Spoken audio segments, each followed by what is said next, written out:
auspicio del Grupo Digama. Revista Perú Construye, su mejor herramienta para el sector construcción e infraestructura. Pregunte por nuestros paquetes anuales de publicidad. Mayor información en nuestra página web www.peruconstruye.net. Bienvenidos a Perú Construye. Vamos a hablar, estamos acá con César Campos, por supuesto, y vamos a hablar con un especialista en el tema que vamos a tocar, que es proyectos de infraestructura para el 2022. ¿Qué es lo que se nos viene? ¿Qué se podrá hacer? Con Guido Valdivia, él es el director de Capeco. César, el tema de proyectos de infraestructura, esperemos que se cumplan. Vemos bastante movimiento en Lima, no sé si tanto en provincia, pero vamos a hablar un poco con Guido sobre este tema. Ciertamente, ¿no? Y basados y fundamentados también en el Plan Nacional de Infraestructura, que entendemos hay muchos megaproyectos detenidos y que haría falta un poco para destrabarlos y continuar adelante. Guido, bienvenido nuevamente a Perú Construye. Gracias, Jorge. Guido, cuéntanos un poco, tú que eres un especialista, ¿cuáles son los principales proyectos de infraestructura proyectados para este 2022 y cuál sería su impacto en la economía nacional? Bueno, los proyectos grandes van a seguir a un nivel de ejecución interesante, como la línea 2 del metro, el aeropuerto Jorge Chávez, la modernización de los terminales norte y sur del Callao, el puerto de Chancay, que es una obra privada, pero que es un proyecto inmenso, y también los proyectos de la reconstrucción, sobre todo aquellos que van por acuerdos gobierno a gobierno. Ahora, hay que considerar que también el año pasado hubo un buen resultado para la vivienda. La vivienda social tuvo cifras récord, y aunque la vivienda no social no tuvo el mismo crecimiento, 40% ha crecido la vivienda social, también ha crecido, ¿no? En efecto, Guido, tú has citado un tema emblemático de las últimas semanas, que es la suspensión de las operaciones para continuar con Maje Sigua 2. Y esas son las malas señales que da justamente la inestabilidad política del Perú. Ya no hablemos siquiera de los mensajes contradictorios, porque el presidente Pedro Castillo, de lo que le hemos escuchado los últimos días, insiste en querer promover las inversiones y aparenta desear un crecimiento sano de nuestra economía, pero con el ingrediente social con el cual nadie puede estar de acuerdo, siempre y cuando se promuevan inversiones y estas inversiones creen riqueza y a su vez el Estado pueda recaudar lo suficiente. ¿Cómo poder enfocar el tema de la inestabilidad política desde el punto de vista de los inversionistas? Bueno, yo creo que no basta decirlo, sino que hay que convencer.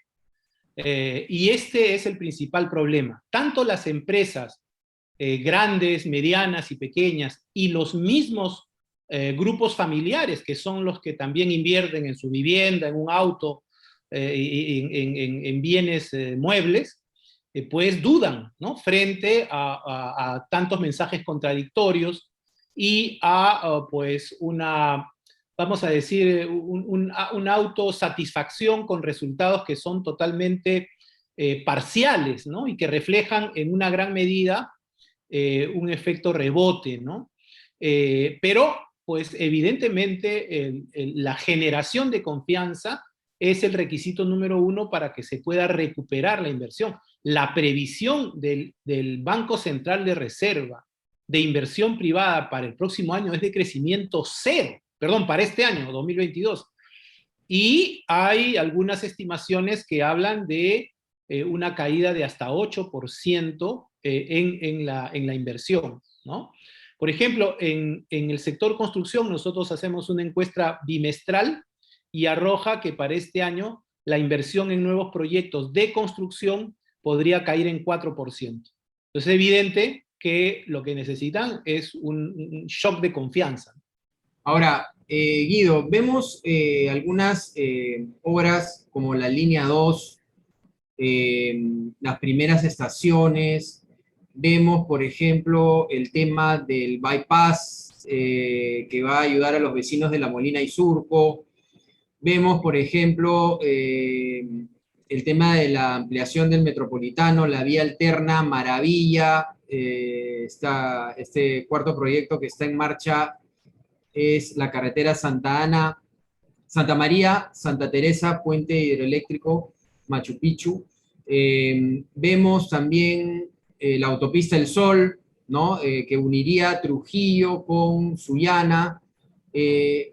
Realmente, no sé si alegrarnos o ponernos a pensar, porque también mi pregunta es, más de 2.300 obras se encuentran paralizadas a nivel nacional. Hay muchas obras importantes y, como decía al principio, un déficit de infraestructura muy importante para que el país avance. Y presentan 22.453 millones de soles, ¿no? En estas 2.300 obras paralizadas según la Contraloría. ¿Cuáles son las principales causas de estas paralizaciones y cómo poder revertirlas a corto plazo? Hemos hablado de muchos gobiernos, Guido, cuando has estado en el programa, sobre estos temas de cómo desburocratizar, pero mi preocupación es muy grande por el tema de cómo poder llegar a realmente ejecutar, ¿no? Sí, yo creo que lo principal es darse cuenta que el sistema de contratación pública, y si quieres, de gestión pública de obras, tiene que ser totalmente modificado. Por ejemplo, en el caso de Majes, es evidente que el gobierno regional de Arequipa no tiene una gobernanza adecuada para poder gestionar un proyecto de esta naturaleza. Independientemente de que el proyecto llegó hasta el Tribunal Constitucional y hubo 1000 problemas, ¿no? No hay una suficiente gobernanza y eso tiene que resolverse.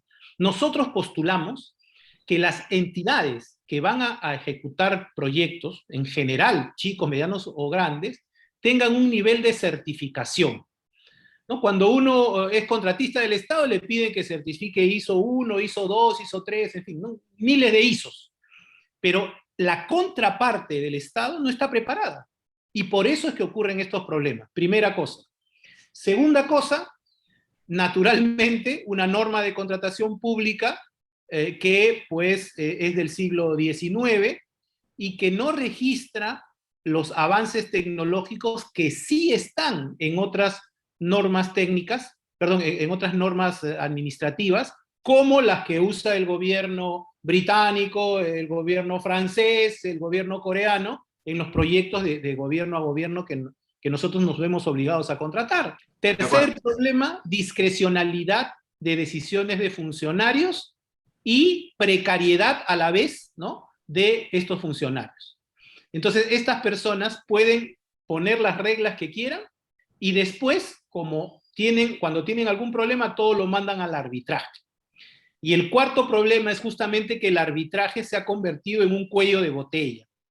Nosotros pedimos que se incorpore un mecanismo que es un poco el que se usa también en estas legislaciones modernas, que es el de la Junta de Resolución de Disputas, que resuelve los problemas sin necesidad de ir al arbitraje.